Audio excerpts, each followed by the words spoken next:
Hello everyone, welcome back to my channel. अगर आप मेरे चैनल पर न्यू हो तो प्लीज़ मेरे चैनल को सब्सक्राइब कर लीजिएगा।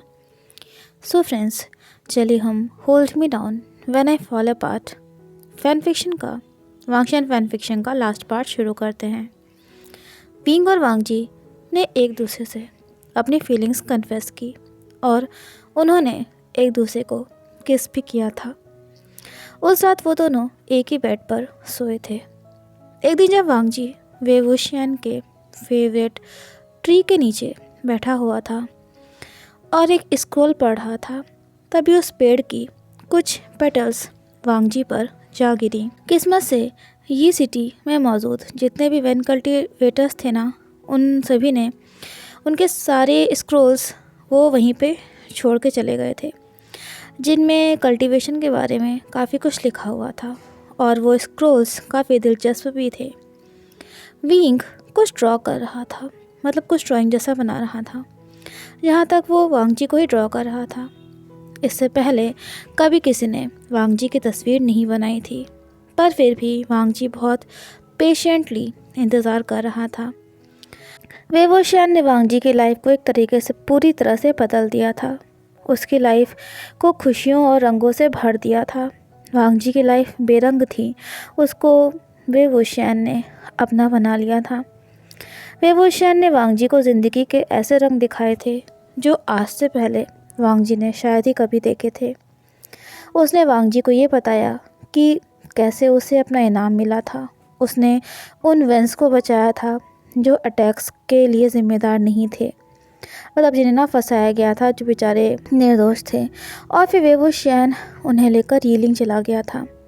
उसने वांगजी को बताया कि कैसे उसने अपनी शिजे को मार ही दिया था, लेकिन वो बच गई थी। वेवोशियन ने कैसे डीमनिक कल्टीवेशन की तरफ अपने कदम बढ़ाए और कैसे उसने सोचा कि वो सबको बचाएगा और वो सब कुछ कर सकता था। ऐसा वेवोशियन सोच रहा था।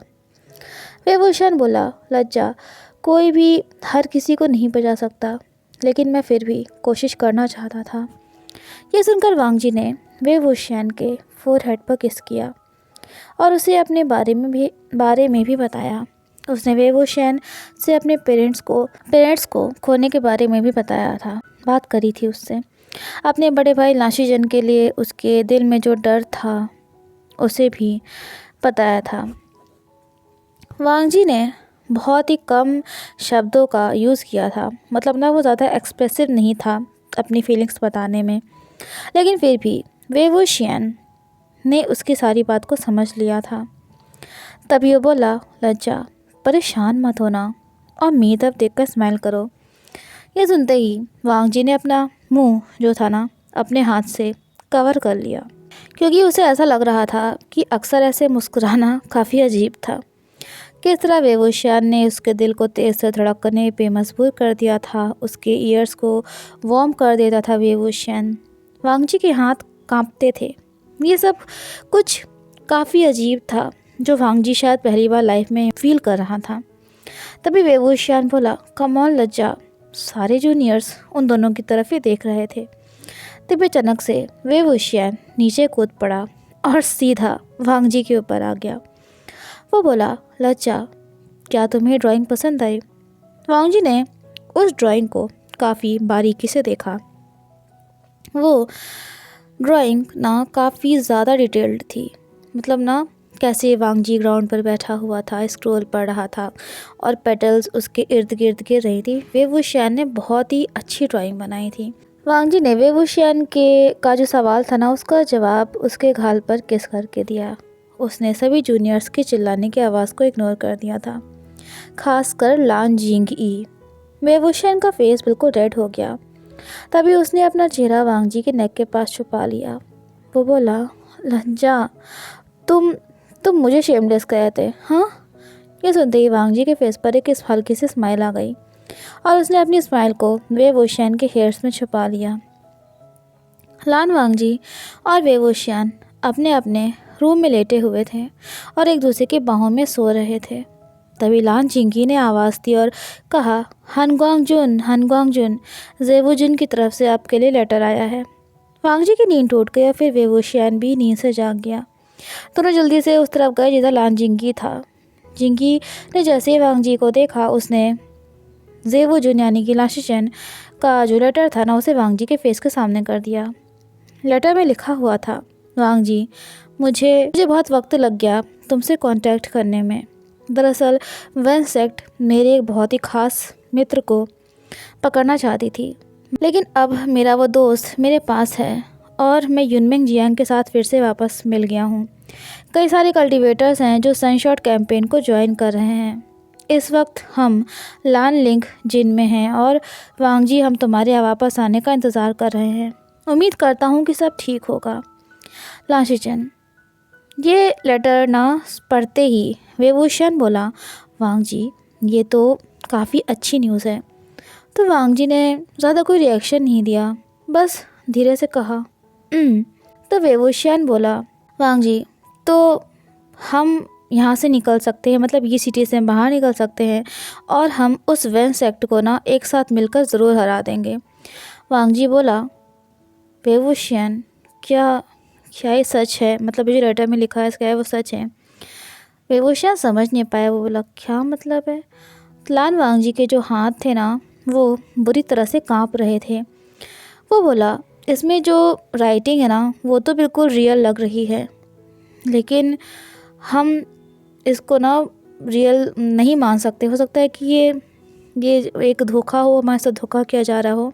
वे वुशियान बोला, ओह माय गॉड, वांग जी तुम क्या सोच रहे हो? तुम्हें लगता है कि वेंस ने ये किया होगा?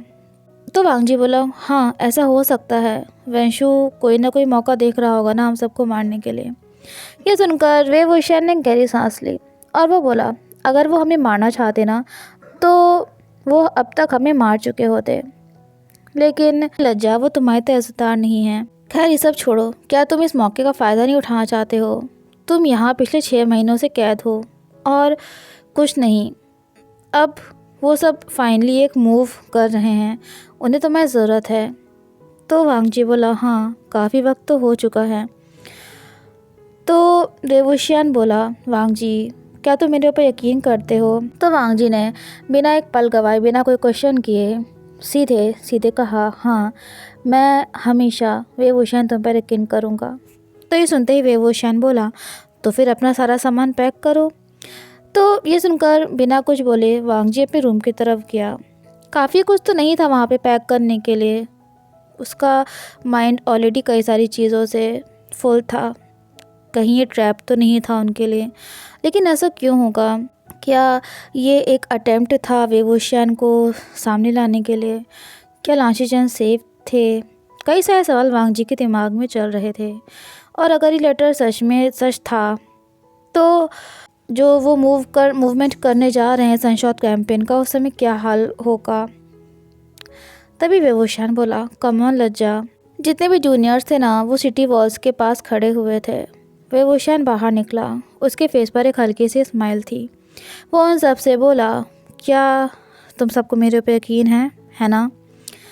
तभी एक आवाज़ आई, वेवूशियन बोला, मैंने कहा ना, मैंने पहले भी एक बार कहा था कि मुझे लगता था कि मैं इनविंसिबल हूँ, मतलब मुझे कोई नहीं हरा सकता, कोई नहीं मार सकता, और इसकी वजह से मेरी जान जाते जाते बची थी। और ये सच भी हो सकता है। लज्जा, तुम्हें अब मेरे प्रोटेक्शन की ज़रूरत नहीं है, लेकिन मैं तुम्हें अपनी ज़िंदगी के आखिरी पल तक प्रोटेक्ट करूँगा, चाहे फिर मेरी जान चली जाए या फिर मैं ज़िंदा रहूँ। मैं तुम्हें या तो इन जूनियर्स को कुछ भी नहीं होने दूँगा। लज्जा, मेरे पे यकीन करो। वेवूशियान ने तभी अपना हाथ आगे बढ़ाया और वो बोला, लज्जा प्लीज़ मेरे साथ आओ, सब कुछ ठीक होगा, हम बिल्कुल ठीक रहेंगे। वेवूशियान की आंखें चमक रही थी और उसकी ये बात सुनकर लावांग जी ने उसका हाथ पकड़ लिया। सो फ्रेंड्स, इसी के साथ ये फ़ैन फिक्शन यहीं पर एंड होता है। तो आई होप आपको पसंद आया होगा। प्लीज़ वीडियो को लाइक करिएगा, चैनल को सब्सक्राइब कर लीजिएगा। मिलते हैं नेक्स्ट फ़ैन फिक्शन में। तो फिर तब तक के लिए बाय बाय एवरीवन।